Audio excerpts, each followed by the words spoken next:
Today we're going to talk about absolute value. Absolute value is the distance from 0 on a number line. You can take notes today on your pink paper at the very top where it says absolute value. Sometimes you only want to know how far away a number is from 0. And so to do that, we use absolute value bars to tell us or to indicate to us how far away a number is from 0. So these bars like this around a number means how far away on a number line would that number be from 0. So if I look at where 0 is on a number line and I have a -3, if I count the number of spaces it is from 0, it would be 1, 2, 3 spaces from 0.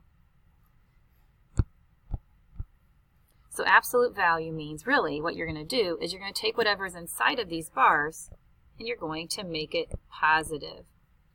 Absolute value bars are also grouping symbols. So if there's more than one operation inside of there, we would have to simplify that first and then take the absolute value of it or make it positive. So let's look at a few examples and I'll have you do some on your own. So the first example is number 1, the absolute value of -13. So I'm going to take what's inside of here. There's nothing to simplify. I just make it positive, so that is positive 13. So -13 is 13 spaces away from 0. Number 4, if I look at that one, the absolute value of 9 is 9. The absolute value of -8 would be positive 8. And so I'm going to add those two answers together, and the answer to this would be 17. Let's look at number 7. Number 7, the absolute value of -11 is positive 11. I just bring my minus sign down, and now I'm going to simplify the absolute value of -5, which is positive 5. So this becomes 11 minus 5, which is 6. Finally, let's look at number 10. The absolute value of 24 is 24. I bring my minus sign down, and the absolute value of -15 is positive 15. And when I take 24 minus 15, I get 9. Now, take a minute, hit pause, and try all the other ones here, 2, 3, 5, 6, 8, 9, 11, and 12 on your paper. When you've got them all tried and you're finished, hit play. Thanks. All right, now that you've tried all the remaining problems, check your answers to see how you did. If you have any that you are not sure of, circle them so that you can ask me later for help. A couple that I'd like to point out would be like number 9 right here.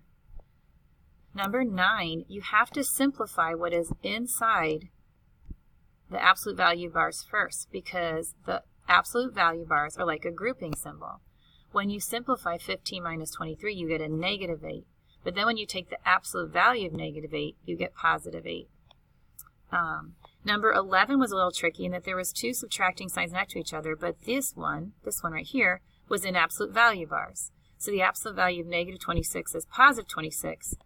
This subtraction sign you just bring down.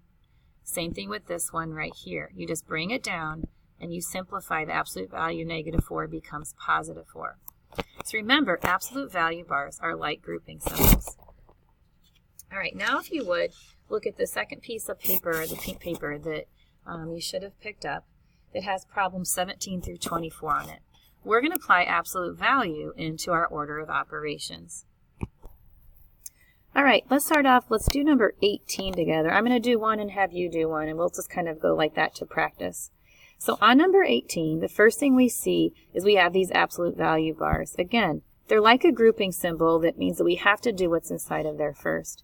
So if I go inside the grouping symbol, the absolute value bars, I'm going to start off by simplifying this -7 squared. Right off the bat, this is something that's a little bit tricky. If you notice, the negative sign is in front, and I only have my 7 that's being squared. That means I keep the negative sign, and I take 7 and I square it, and I get 49. Whoops, sorry, for some reason my pen isn't working. Let's see. And I'm going to finish the rest of this inside the absolute value bars and explain why that is, why this is a -49. I keep going. I have my 3 squared is 9, and I'm going to recopy the times 4, and that's all inside my absolute value bars. And then I'm going to go, if I want to just kind of maybe skip a step here, at the end of this problem I have division and multiplication, so I can go ahead and take 18 divided by 2 and make it 9 and recopy the times 5. Because remember, when you have division and multiplication, you have to go left to right. Let's go back to this idea of why is this negative 7 with the squared sign equal to a negative 49? The reason is because the negative sign's in front and it's not included in parentheses. If I would have negative 7 in parentheses and then a squared sign, that means I have negative 7 times negative 7. The negative sign is included in the squaring. But if it's just out in front, it's not included in the squaring. So in parentheses, it's included. My answer would be positive 49. Not in front of not in parentheses means it's not included, so my answer is negative 49. That's why this right here, sorry. So that's why this is a negative 49. Now I'm going to follow my order of operations still inside of my absolute value bars. So I'm going to recopy my negative 49 because the first thing I have to do is this multiply. That gives me 36. I'm going to go ahead and take a minute and multiply these out now. 9 times 5 is 45. Finally, I can simplify inside of my bars. I've got absolute value of negative 49 plus 36 would be a negative 13. And then I bring down my plus 45. And the very last thing I do is to take that absolute value of negative 13 and make it positive 13.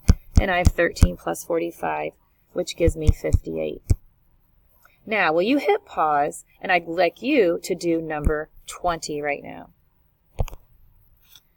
All right, let's check number 20. Your very first step that you should have done is you should have just recopied the subtraction sign. And you should have gone inside of the absolute value bars and simplified negative 9 minus 10. That's negative 19. If you didn't get that correct, then you should be using your calculator on that part. You can also take this 12 squared to make it 144, and I just recopied the rest of it.